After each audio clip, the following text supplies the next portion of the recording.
Good morning বন্ধুরা, কেমন আছো তোমরা সবাই? আমার একটা নতুন ব্লগে তোমাদেরকে স্বাগত জানাই। আজকে কৌশিকী অমাবস্যা, তাই জন্য সকালবেলা উঠে স্নান করে ঠাকুরের জিনিসপত্র কিনতে চললাম। অনেকদিন পর আজকে ভোরবেলা উঠে ভীষণ ফ্রেশ লাগছে। যাক, সকালবেলা উঠে ভোরের আকাশ দেখলাম, ভালো লাগলো। শুরু করলাম সাইকেল চালিয়ে যাত্রা।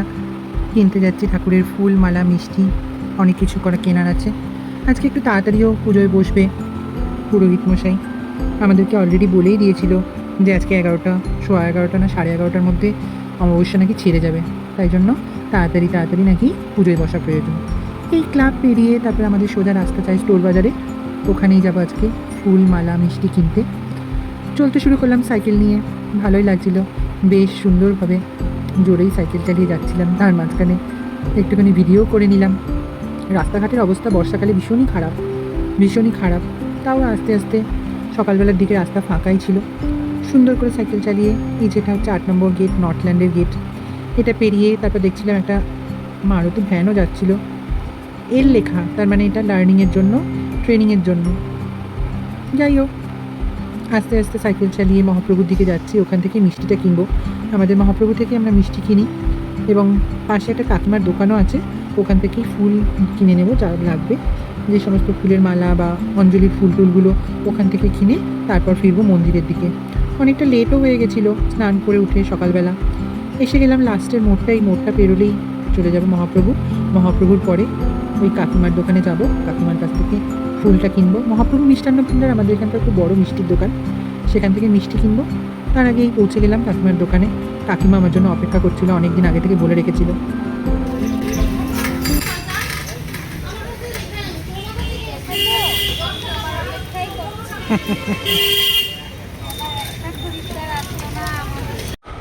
এই কাকিমার কাছে খুব টাটকা ফুল পাওয়া যায়, ওনার নিজস্ব জমি আছে, সেখানে ফুলের চাষ করে এবং এই টাটকা ফুলগুলো বিক্রি করে আমাদের এখানে এসে।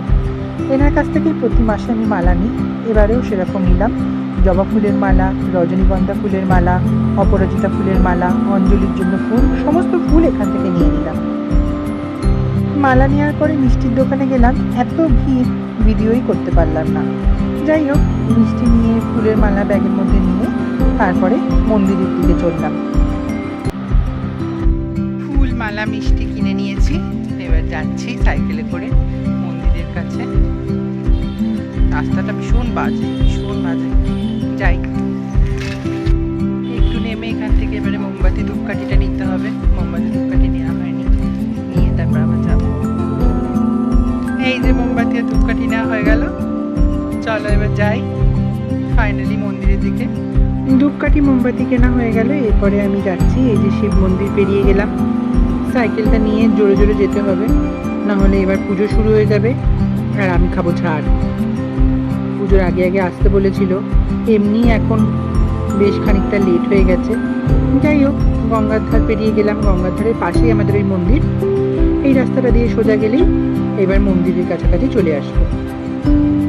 এই যে আমাদের মন্দিরেই বসার জন্য চেয়ার নিয়ে যাচ্ছে। আজকে কৌশিকী অমাবস্যা, অনেক ভিড় হবে। চলো চলো চলো চলো, এসে গেলাম মন্দিরে। বাপরে বাপ, ফাইনালি মন্দিরে পৌঁছালাম।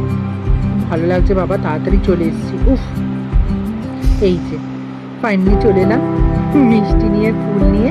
চলো, মন্দিরের মধ্যে পৌঁছতেই দেখলাম আস্তে আস্তে ভিড় বাড়তে শুরু করেছে। আমাদের পাড়ার এক কাকু আমাকে বললো, তাড়াতাড়ি ফটো তুলে নাও, এরপরে ভিড় বেড়ে গেলে তারপরে কিন্তু আর তুমি ফটো তোলার সুযোগ পাবে না। আমি ওই তুলতে শুরু করলাম। ঠাকুরের ফটো প্রত্যেকবার আমি এসে তুলি, আমার খুব ভালো লাগে। মায়ের আজকের এই সাজসজ্জা খুবই সুন্দর হয়েছে। বেলপাতার মালা পরিয়ে দেওয়া হলো মাকে, তার আগে কিছু কিছু জবা ফুলের মালাও পরিয়ে দেওয়া হয়েছিল। খুব সুন্দর একে একে সেবায়েতরা এসে সমস্ত মালা ঠাকুরের গলায় পরাতে শুরু করলো। খুব সুন্দর একটা পুজোর আভাস যেটা আসছিল, সেটা খুবই সুন্দর লাগছিল দেখতে। এরপরে একটার পর একটা প্লাস্টিক থেকে বের করে করে মাকে ফুলগুলো পরিয়ে দেওয়া হলো। অনেক ফুল পায় এখানকার মা, সবাই গেঁথে গেঁথে ফুল দেয়, কিনে কিনে ফুল দেয়।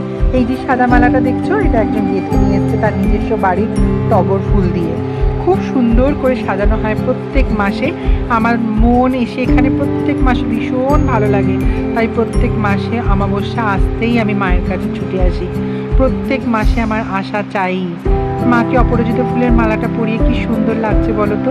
এরকমই প্রত্যেক মাসে আমরা নিজের হাতে করে মালা দিয়ে পুষ্প দিয়ে মাকে প্রত্যেক মাসে সাজিয়ে তুলি। যাই হোক, আমি একটু দূর থেকে ক্যামেরা করছিলাম, আজকে যেহেতু অনেক ভিড় হবে তাই জন্য আমাকে একটু দূর থেকেই ক্যামেরা করতে হচ্ছিল। কিন্তু মনটা ভরে যাচ্ছিল ভগবানের এই সাজসজ্জা, এই অন্তিম সাজসজ্জা দেখে খুব সুন্দর লাগছিল। ফাইনাল লুকটা এত সুন্দর ভগবানের, আর কি মন ভরে যাওয়ার মতো। একটার পর একটা মালা এবারে আস্তে আস্তে মাকে পরিয়ে দেওয়া হলো। আজকে অনেক মালাও পেয়েছে, বলতে গেলে বলা যায় প্রায় রেকর্ড সংখ্যক ভগবানের মালা আজকে মন্দিরে মানুষ এসে দিয়েছে। কৌশিকী অমাবস্যা তো সকলেই আজকে পুজো দিতে আসে। আজকে অমাবস্যাটা খুব ভালো অমাবস্যা। যাই হোক, আমার অনেক দিনের ইচ্ছা ছিল তোমাদেরকে ভিডিও করে দেখাবো আমি প্রত্যেক মাসে মন্দিরে এসে কীরকমভাবে পুজো দিই। এই হলো মায়ের অন্তিম সাজসজ্জার ছবি। খুব সুন্দর লাগছে দেখতে, পুরো মালায় ভরে গেছে। এবার অবশেষে আমাদের পুজোটা শুরু হয়ে গেল। ঠাকুরমশাই মন্ত্রোচ্চারণের মাধ্যমে ঘণ্টার ধ্বনি বাজিয়ে পুজো শুরু করে দিলেন।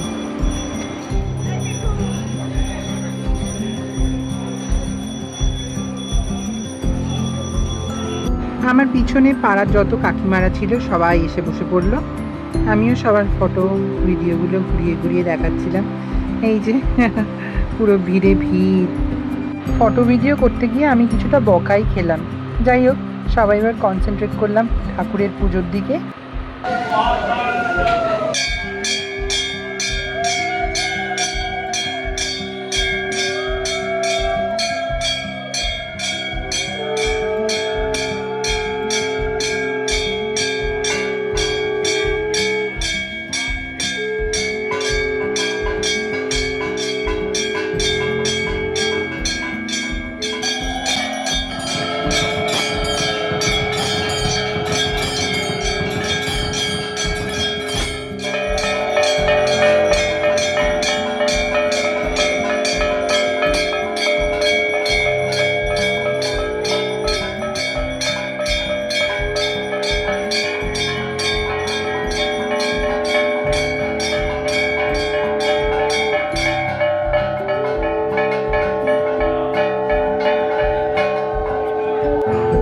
একটা বিষয় তোমাদের সাথে শেয়ার করি। আমাদের মন্দিরের পিছন থেকে গঙ্গাটা পরিষ্কার দেখা যায়। দেখো, তোমাদেরকে আমি ভিডিও করে দেখাচ্ছি। ওই জায়গাটা কি সুন্দর লাগছে দেখো।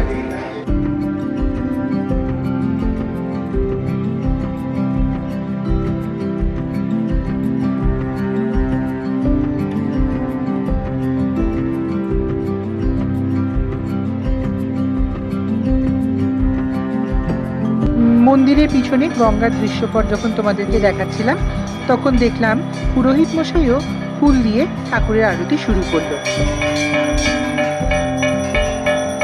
মায়ের পুজোর সাথে সাথে মহাদেবেরও পুজো করা হলো।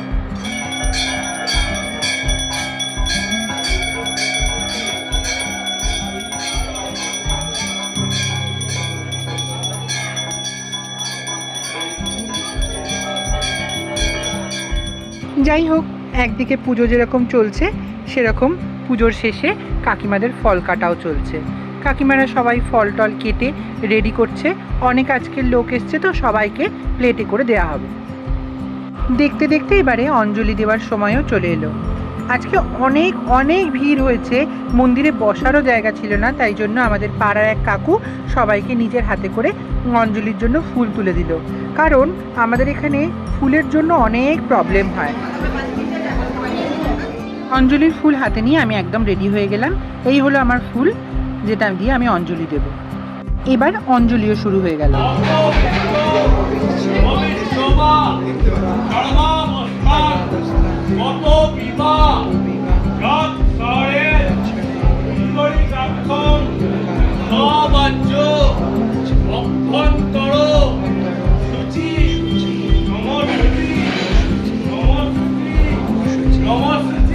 পুষ্পাঞ্জলি শেষে আমরা সবাই একে একে একটা থালায় পুরোহিত মশাইয়ের জন্য দক্ষিণা দিলাম। দক্ষিণার পর প্রণাম মন্ত্র।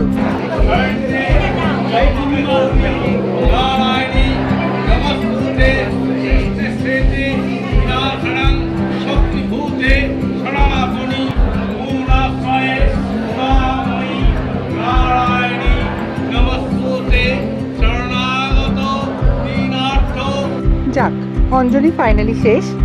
তারপরে সবাই মিলে একটু প্রসাদ খাওয়া হলো এবং প্রসাদ খাওয়ার পরে সবাই মিলে বসে নিজেদের মতো গল্প করতে শুরু করলো। আরও অনেক অনুষ্ঠান আছে, পুজো এটাই শেষ নয়। যাই হোক, আমিও সবাইকে একটুখানি ক্যামেরায় ঘুরিয়ে দেখাচ্ছি, যতদূর পারছি আমি দেখাচ্ছি এদিক ওদিকটা কীরমভাবে সবাই এসছে। আর এত ভিড় হয়েছিল, বসারই জায়গা পাচ্ছিল না, কোনো রকমে বসে একটুখানি ক্যামেরা করছিলাম। যাই হোক, এরপর হবে ঠাকুরের ভোগ প্রদান। ভোগ প্রদানের জন্য আমাদের সেবায়েত কাকু ঠাকুরের কাছে প্রণাম করলো এবং ফাইনালি ভোগের ঘরে গেল। এবার ভোগ নিয়ে আসা হবে আস্তে আস্তে, সবাই তার জন্য প্রস্তুত এবং সবাই বসে আছে কখন ভোগটা নিয়ে আসা হবে সেই দেখার জন্য। যাই হোক, এই কাকিমা এবং পিছনে কাকু গঙ্গা জল দিয়ে ঠাকুরের ভোগ চলে এলো। এটাই হচ্ছে ঠাকুরের আজকের ভোগ। তিনি আগে সবার আগে খাবেন, তারপরে তার প্রসাদ আমরা সবাই মিলে একসাথে আনন্দের সঙ্গে খাবো। যাই হোক, ঠাকুরের ভোগ চলে আসার পরে ঠাকুরকে ভোগ অর্পণ করা হচ্ছে। দেখতেও খুব ভালো লাগে এই দৃশ্য। এই ঠাকুরের ভোগের পুজো হবে এবং তার আগে ভগবানকে ভোগ অর্পণ করা হচ্ছে। আরও একটা ভোগ ঠাকুরের জন্য আনা হবে, দুটো ভোগ এবং সাথে নৈবেদ্য ঠাকুরকে দেয়া হয়। ঠাকুরের প্রত্যেক দিন খাবার এইটাই ভোগ হিসেবে দেয়া হয় এবং সম্পূর্ণ সমস্ত কিছু অনুষ্ঠান নিয়ম মেনে এখানে প্রত্যেক মাসে পালিত হয়। আরেকটাও ভোগ নিয়ে আসা হচ্ছে, সেটা আমরা দেখব আস্তে আস্তে, যে ভোগ কি সুন্দর করে নিয়ে আসা হচ্ছে মাথায় করে। বেশ ভালো লাগে এই দৃশ্য দেখতে। আমি তো প্রত্যেক মাসেই দেখি, এবার তোমাদেরকেও ভিডিও করে দেখালাম। এই যে কাকু আরেকটা ভোগও নিয়ে চলে এলো। এখানে শ্বেত পাথরের থালায় ভগবানকে আজকে খিচুড়ি, 5 রকম ভাজা, আলুর দম, নিরামিষ ল্যাবড়ার তরকারি সমস্ত কিছু দেওয়া হবে ঠাকুরকে। খুব সুন্দর লাগে এটা। এই যে এখানে ঠাকুরকে ভোগ অর্পণ করা হলো। সামনে রয়েছে নারায়ণের সিংহাসন। ঠাকুরকে প্রণাম করে আমাদের সেবায়েত কাকু আশীর্বাদ চেয়ে নিল এবং ঠাকুরের ভোগ ঠাকুরকে নিবেদিত হলো। এরপর হবে ভোগের পুজো।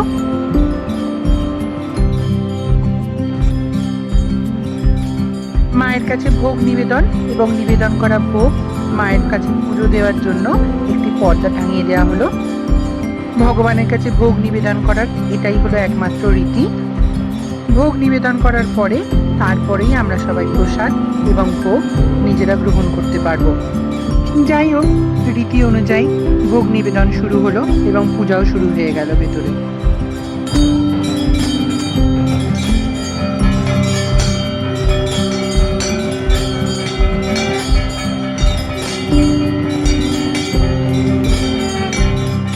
বাইরে সবাই দর্শক হিসেবে অপেক্ষা করতে লাগলো কখন আবার মায়ের ভোগ নিবেদনের পরে ঠাকুরের দর্শন আবার শুরু হবে।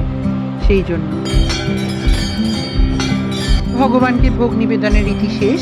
এবারে পুরোহিত মশাই আস্তে আস্তে আমাদের জন্য পর্দাটা খুলে দিল, যাতে আবার আমরা মায়ের দর্শন করতে পারি।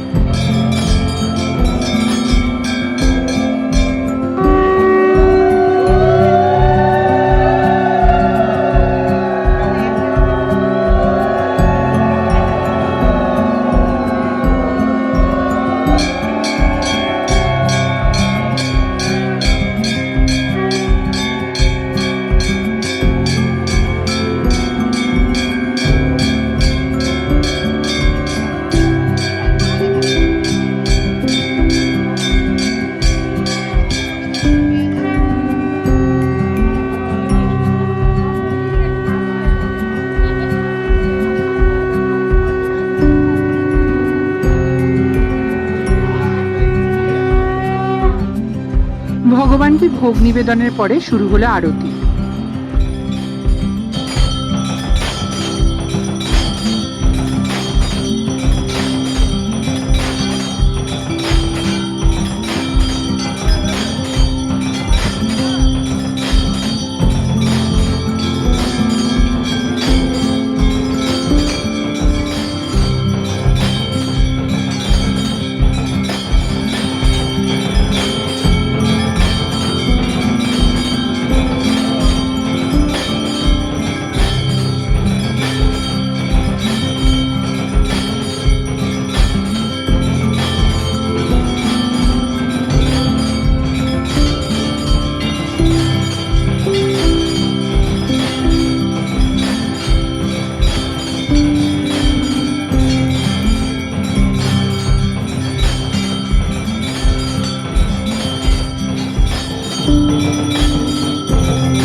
ভগবানের আরতি শেষ হওয়ার পরে শুরু হলো যজ্ঞের প্রস্তুতি।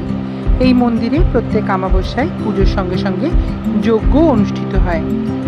এই মন্দিরের রীতি অনুযায়ী পাড়ার কেউ না কেউ এই যজ্ঞ অনুষ্ঠানে অংশগ্রহণ করে।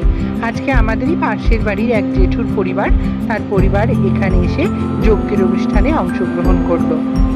বেল কাঠ দিয়ে যজ্ঞকুণ্ড সাজিয়ে আস্তে আস্তে শুরু হলো যজ্ঞের প্রক্রিয়া।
যজ্ঞের শেষ ভাগে ওই জেঠুর পরিবারও যজ্ঞে আহুতি প্রদান করলো এবং তার সাথে সাথে পাড়ার সবাই যজ্ঞে আহুতি দিল।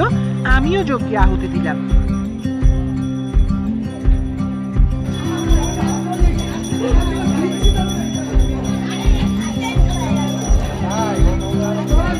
যজ্ঞের অনুষ্ঠান দেখার পরে আমিও ভোগ নেওয়ার জন্য লাইনে দাঁড়ালাম। দেখিয়ে দিই তোমাদের একবার লাইনটা। এই হচ্ছে লাইন। লাইন দিয়ে আমাদেরকে ভোগ নিতে হয়।